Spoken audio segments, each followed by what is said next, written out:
En conséquence, il le confirmera comme le seul titulaire de droit de concession sur cette parcelle et ordonnera par voie de conséquence le déguerpissement de M. Ngate Moba. L'affaire pénale a une incidence directe sur ce procès. Parce que si jamais le tribunal décidait de déclarer l'acte de cession ou le certificat faux, votre auguste tribunal pourrait se trouver devant une décision pénale qui aurait, Monsieur le Président, primauté sur la décision que vous aurez à prononcer en vertu du principe de l'autorité de la chose jugée au pénal. Le demandeur Bopé Nyimbiti, Jean-Pierre, poursuit le coordonnateur du village Kimpoko Ngate Moba Emmanuel au tribunal de grande instance de Kinshasa-Kinkole pour trouble de jouissance. Les faits remontent au 16 janvier 2023. Selon les avocats de la partie demanderesse, Bopé Nimibiti, leur cliente serait concessionnaire d'une parcelle située à Kimpoko 1, couverte par un certificat d'enregistrement. Leur client aurait acquis ce terrain suivant l'acte de cession et d'attribution des terres du 27 septembre 2018 conclu avec le chef coutumier Mampeme Ngamobu. Les avocats de la partie demanderesse affirment que leur client aurait érigé une maison en matériaux durables sur une partie de sa parcelle et aurait gardé l'autre partie pour la construction d'un complexe commercial.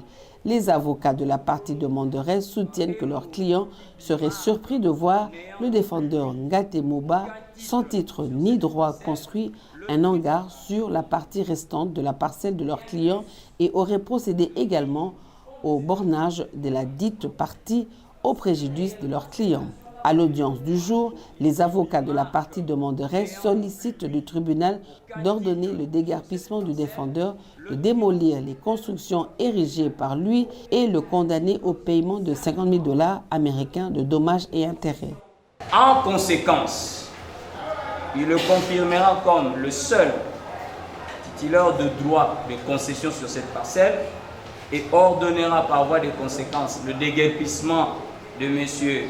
Ngate Moba, la démolition des constructions qu'il a érigées dans cette parcelle, comme pour me répéter, le condamnera au dommage-intérêt, paiement dommage-intérêt, nous avons dit à 50 000 $ américains payables en francs congolais, et vous direz votre jugement à intervenir, exécutoire, nonobstant tout recours en vertu de l'article 21. Les avocats de la partie défenderesse, pour leur part, sollicitent du tribunal de décréter la surséance sur base du principe le criminel tient le civil en état. Vous allez tirer les conséquences ou la conséquence ci-dessous. La surséance de l'examen quant au fond de la présente cause en application du principe le criminel tient le civil en état. Monsieur le Président, membre de la composition, monsieur l'organe de la loi, ce principe veut que, toute le fois que le parti se retrouve au même moment devant le juge civil et devant le juge pénal pour le même fait, que le juge civil puisse surseoir au risque de rendre une décision contradictoire à celle qui sera rendue par le juge répressif. C'est comme dans les cas d'espèce. Vous avez un acte de cession ainsi qu'un certificat d'enregistrement produit devant votre auguste tribunal, mais que de l'autre côté, devant le juge répressif, le même acte et certificat d'enregistrement sont attaqués en faux. Pour Martembo, il dispose, vous allez simplement décréter la surséance de l'examen quant au fond de la présente cause en vertu du principe le criminel tient le civil en état. Le ministère public, dans son avis, sollicite du tribunal de décréter la surséance pour permettre au juge répressif de vider sa saisine. L'affaire pénale a une incidence directe sur ce procès.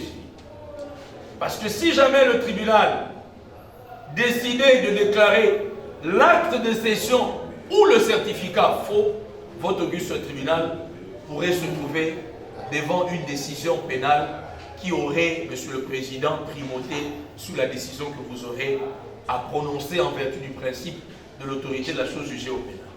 Sur ce, nous estimons, Monsieur le Président, que votre auguste tribunal devrait surseoir à statuer au profit du juge pénal pour que réellement, Monsieur le Président, après que ce juge pénal aura vidé sa saisine, vous puissiez convenablement, Monsieur le Président, rendre votre décision de la présente affaire et ce sera justice. Après avoir entendu toutes les parties et l'avis du ministère public, le tribunal clôt le débat et prend la cause en délibéré pour rendre son jugement dans le délai de la loi.